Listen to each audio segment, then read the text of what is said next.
Ini ada titipan pertanyaan dari YouTuber, dari sahabat Buya juga, dari Jakarta, namanya Mbak Reni.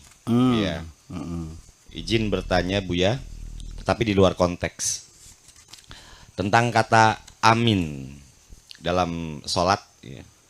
Kata amin jika diterjemahkan adalah kabulkanlah. Kata kabulkanlah adalah kata perintah. Jadi tidak sepantasnya kita memerintah Tuhan yang Maha Esa, atau sebaliknya. Eh, berterima Sebaliknya berterima kasihlah setiap menyudahi sholat atau berdoa, karena kata itulah kebalikan dari kata amin.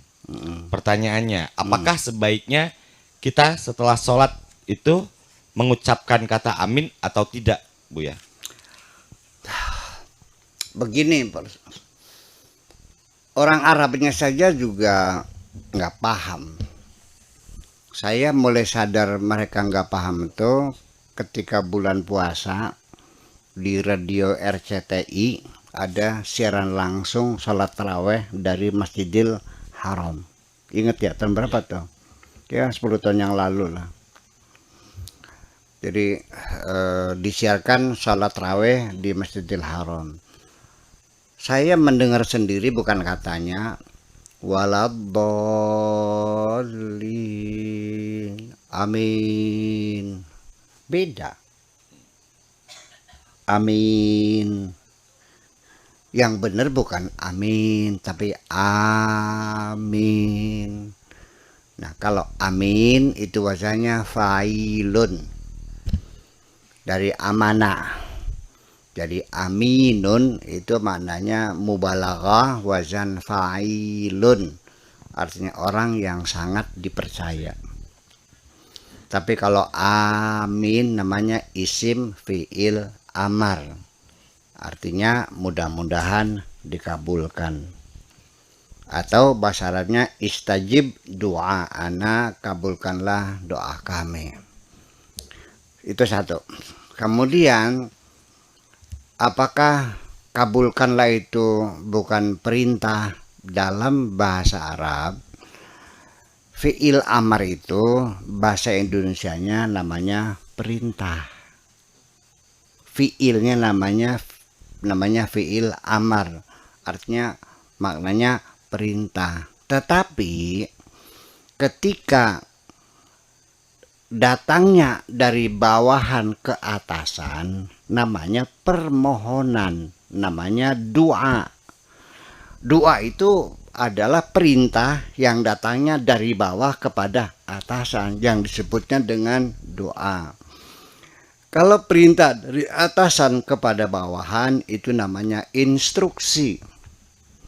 Kalau kepada selevel namanya nyambat. Apa bahasa Indonesia nyambat tuh? Jaluk tulung. Namanya iltimas. Jadi tidak perlu ada kegaduhan di hati kita. Kita bukan nyuruh Allah, ya. Fiilnya pakai amar, tapi namanya doa gitu. Fiil amar itu kata kerja, kata perintah. Tapi ketika kita bilang amin, bukan merintah Allah, tapi kita berdoa kepada Allah. Begini, seorang ayah bilang kepada anaknya, uqud, duduklah, kata perintah.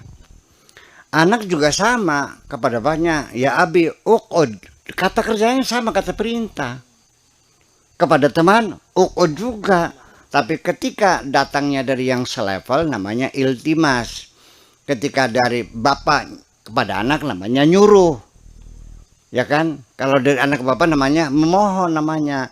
Jadi nggak ada masalah. Ya, jadi kata istajib doana itu bukan lagi nyuruh Allah.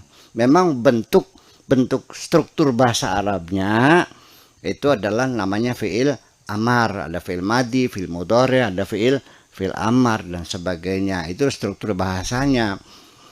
Nah, ketika kita terjemahkan dalam bahasa Indonesia, di sini kita punya struktur bahasa yang berbeda. Karena kita menjunjung tinggi tata nilai kesopan santun sehingga terrefleksi dalam bahasa. Biasanya kalau bawahan kepada atasan sebelum kata perintah, tolong Pak, punten, kan begitu. Dalam bahasa asing nggak ada, bahasa Inggris nggak ada, comeback ya comeback, nggak ada please, I hope you, nggak ada gitu tuh. Jadi itu mah. Nah, ketika kita membaca bahasa asing, ya jangan menggunakan perasaan kita, menggunakan perasaan bahasa tersebut. Seseorang baru disebut ahli dalam satu bahasa, itu bukan vokabularinya, bukan hafal-hafalannya, bukan kelancarannya. Baru Anda disebut ahli atau ahli berbahasa Inggris, bukan mengucapkan bahasa Inggrisnya ketika Anda berpikir sudah menggunakan bahasa Inggris. Anda baru disebut pandai bahasa Arab ketika Anda berpikirnya pakai bahasa Arab. Nah, kenapa orang ngomong bahasa asing itu a, u, au? Ya karena dia berpikirnya dengan bahasa Indonesia, lalu diterjemahkan dalam otaknya, maka tidak akan bisa lancar selamanya itu. Itu. Jadi artinya kalau kita menilai bahasa Arab yang disebut bahasa kurang ajar, bahasa kasar, itu juga ada nilai-nilai kehalusannya, tapi kan tidak seperti kita. Kita nih satu contoh aja. Kalau di Indonesia, Kang Tato kepada saya bilangnya panjenengan, karena umur kita seumur anak ya, panjenengan. Tua dikit sampean, sedikit Dika, sebawahnya Sira. Ya kan begitu, betul nggak? Sira, Dika, sampean, panjenengan. Di bahasa Arab nggak ada itu tuh. Kalau orang kedua ya anta, kamu. Istri pada suami ya anta. Nabi Muhammad ya anta juga. Tuhan ya anta juga. Semuanya kamu. Jadi jangan dibilang apa kasar aja. Masa Tuhan kamu? Dia bilang la ilaha illa anta aja. Langkah pangeran Bung Sira. Tidak Tuhan kecuali kamu.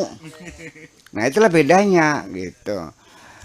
Kemudian juga ana ya ana saya. Kalau di sini kan abdi, sim kuring ya Pak Didik ya.